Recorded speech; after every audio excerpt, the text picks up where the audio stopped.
नवीन जी, जो सुशील जी कह रहे हैं कि वसुंधरा राजे को पहले प्रधानमंत्री जी किनारे कर रहे थे, लेकिन बाद में समझ में आ गया कि वसुंधरा के बिना काम चलने वाला नहीं है। क्या लग रहा है कि प्रधानमंत्री जी लगातार गलतियां कर रहे हैं, रणनीति फेल हुई है? हमने देखा है कि राजस्थान में प्रधानमंत्री जी की जो प्लानिंग थी वो फेल हो रही है, लग रहा है आपको? क्या डर है जो प्रधानमंत्री जी सही फैसले कर नहीं पा रहे हैं? नवीन जी, माइक अनम्यूट कर लो नवीन।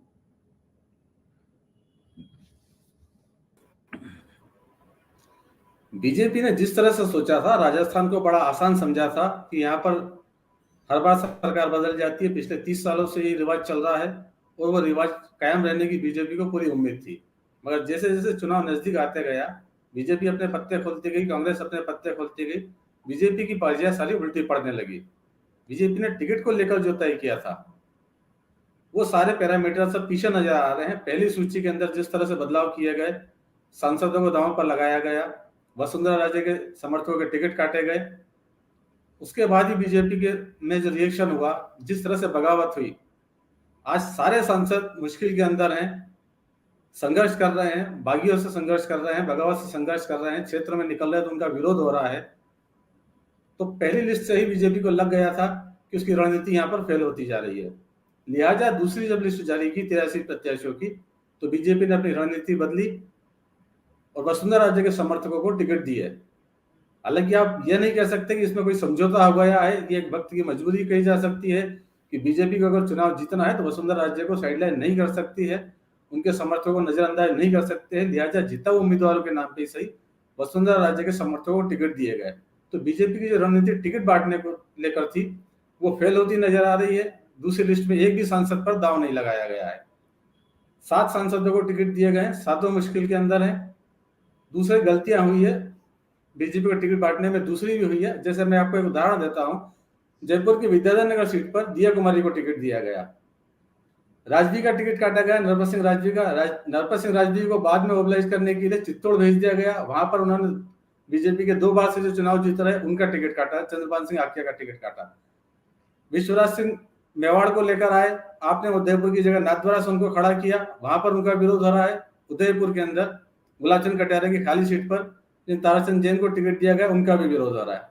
यदि सही टिकट बांटे जाते और जैसा पार्टी के सूत्र कह रहे हैं यहाँ पर कि नाथद्वारा से अगर दिया कुमारी को टिकट दे दिया जाता जो उनकी राजसमंद कॉन्स्टिट्यूएंसी में आता है, तो विद्याधर नगर का टिकट भी डिस्टर्ब नहीं होता, चित्तौड़ का टिकट भी डिस्टर्ब नहीं होता और उदयपुर में विश्वराज सिंह मेवाड़ को टिकट दे दिया जाता। तो बीजेपी में कुछ इस तरह की गलतियां हुई है जिसका खमियाजा पार्टी को भुगतना पड़ेगा। चित्तौड़ में जिस तरह की बगावत दिख रही है, प्रदेश अध्यक्ष सीपी जोशी, उनके खिलाफ बगावत हो रही है, उनके गृह नगर में उनके पुतले जल रहे हैं, उनकी अर्थी निकल रही है, उनके घर पे पथराव हो रहे हैं, उनके पोस्टर फाड़े जा रहे हैं। तो जिस व्यक्ति के पास तो पूरे प्रदेश की कमान है, वह व्यक्ति खुद अपने को सुरक्षित नहीं कर पा रहा है, तो पार्टी का क्या होगा, क्या हालात है पार्टी के, वो आसानी से समझे जा सकते हैं। दूसरी बात रही मुद्दों की। मुद्दों के मामले पर बीजेपी अभी तक प्रदेश में वो माहौल नहीं बना पाई है गहलोत सरकार के खिलाफ, न एंटी इनकम्बेंसी के लेवल पर, न भ्रष्टाचार के लेवल पर, न अपराध के लेवल पर। भ्रष्टाचार के लेवल पे कोशिश की गई, ईडी को एक्टिव किया गया, इनकम टैक्स को एक्टिव किया गया, उन्होंने कार्रवाई की, लेकिन हाथ कुछ भी नहीं आया। बल्कि बीजेपी की फजीयत हुई है, सरकारी एजेंसियों की फजीयत हुई है। इतनी फजीयत थी कि खुद मुख्यमंत्री अशोक गहलोत ने दिल्ली में जाकर प्रेस कॉन्फ्रेंस की और तीनों एजेंसियों के ऊपर, सीबीआई के ऊपर, ईडी के ऊपर और इनकम टैक्स पर आरोप लगाया कि दबाव में काम कर रहे हैं, चुनाव के समय काम कर रहे हैं, उन्हें ऐसा नहीं करना चाहिए, चुनाव आयोग को दखल देना चाहिए। बीजेपी के दोनों लेवल पर टिकट वितरण में और प्रचार के मुद्दे पर दोनों जगह फेल नजर आ रही है। ऐसा लग रहा है कि जितनी आसानी से वो मुकाबला मानकर चल रही थी वैसा मुकाबला नहीं है, उसे कड़ी मेहनत करनी पड़ेगी। फिलहाल ऐसी कोई उम्मीद नजर नहीं आती कि वो कांग्रेस से सत्ता छीन ले, शायद इसीलिए राजा डरा हुआ है और इसीलिए चीजें हो रही। संजय जी बिल्कुल सही कह रहे हैं कि राजस्थान एक ऐसा राज्य था जहां पे हर बार सत्ता बदल जाती थी, कभी वसुंधरा राजे, कभी गहलोत, कभी गहलोत, कभी वसुंधरा राजे। लेकिन जैसा नवीन जी बता रहे हैं कि इस बार आसान नहीं है, फंस गया है चुनाव। और सबसे महत्वपूर्ण बात नवीन जी ने बताई कि जो सांसद उतारे गए थे उन सांसदों की सीट फंसी हुई है। ये एक एक्सक्लूसिव खबर है जो नवीन जी ने दी है कि सांसद बड़े मन से उतारे गए थे, सांसद भी फंस गए हैं।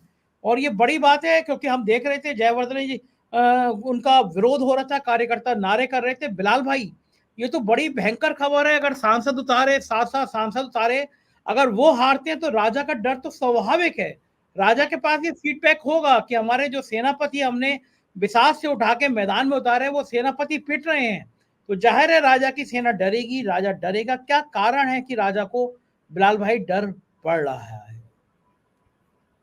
देखिए संजय भाई, राजा को यकीनन घबराहट है और वो घबराहट में आदमी गलत फैसले लेता है, राजा भी गलत फैसले ले रहा। राजस्थान के अंदर जो इनपुट प्राप्त हो रहे हैं, जिस तरह से मेरी कुछ लीडरशिप से बात हो रही है, तो राजस्थान के अंदर भारतीय जनता पार्टी की जो एक विपक्ष में जो भूमिका होनी चाहिए, सत्ता के विरुद्ध जो उस तरह से मुद्दे चस्पा करने चाहिए थे, वो उसमें पूरी तरह विफल रही है। अभी तक तो यही ट्रेंड दिखने को मिल रहा है। वसुंधरा अपनी जगह नाराज है, तो अब राजा के रणनीतिकारों ने वहां हेमंत विश्व शर्मा को ट्राई करने की सोच रहे हैं राजस्थान में, ताकि राजस्थान का माहौल पूरी तरह कम्युनलाइज किया जा सके। और आप कुछ समय बाद देखेंगे कि इस तरह की डिमांड्स वहां के प्रदेश के संगठन के लोग हाईकमान को लिख लिख के भेज रहे हैं कि यहाँ हेमंत विश्व शर्मा की जरूरत है, इसे भेजिए। अब आप समझ सकते हैं कि राजा क्या चाहता है। दक्षिण के अंदर अभी टी राज ने को जिस तरह से प्रॉफिट मोहम्मद पे उसने अभद्र टिप्पणी की थी, उसको आपने देखा होगा बहाल कर दिया गया। और फिर आपने देखा होगा कि दानिश अली पर जिस तरह से एक अभद्र टिप्पणी की गई थी भारतीय जनता पार्टी के एक सांसद द्वारा, मैं नाम नहीं लेना चाहता, उसको टोंक का जिम्मेदारी सौंप दी गई थी। मंशा क्या है भारतीय जनता पार्टी? और अब हेमंत विश्व शर्मा की मांग हो रही है। आप समझ सकते हैं कि राजा किस रणनीति से काम करने जा रहा है। दरअसल 5 राज्यों के चुनाव अपनी जगह महत्वपूर्ण है। अब मध्य प्रदेश में उसमें काफी महत्वपूर्ण एक भूमिका में है। अब मध्य प्रदेश के बारे का जो अब माहौल है वो ज्यादा कॉम्प्लिकेटेड हो गया राजस्थान के मुकाबले आज।